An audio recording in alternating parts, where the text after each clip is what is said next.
வணக்கம். இன்றைய செய்திகளை விரிவாக பார்ப்பதற்கு முன்பாக முதலில் இந்த நேரத்திற்கான தலைப்புச் செய்திகள்.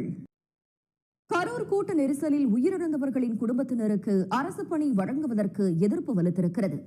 திரை கவர்ச்சிக்கு பலியானவர்களின் குடும்பத்தினருக்கு அரசு வேலை வழங்குவதா என்றும் அரசு நெய்யில் ஸ்வீட் செய்வதை ஏற்றுக்கொள்ள முடியாது என்று தலைவர்கள் கண்டனம் தெரிவித்துள்ளனர். செய்திகளில் தொடர்வது சிறிய இடைவேளை.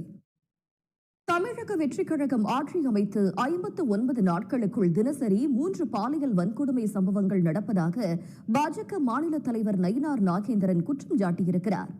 நெல்லையில் பேட்டியளித்த அவர், முதலமைச்சர் மட்டுமல்லாது எல்லா அமைச்சர்களும் ரீல் செய்கிறார்கள் என்று விமர்சனம் செய்துள்ளார்.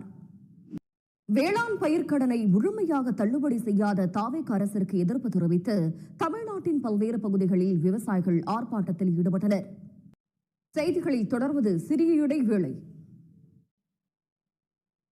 மீண்டும் ஒருமுறை இந்த நேரத்திற்கான தலைப்புச் செய்திகளை பார்க்கலாம்.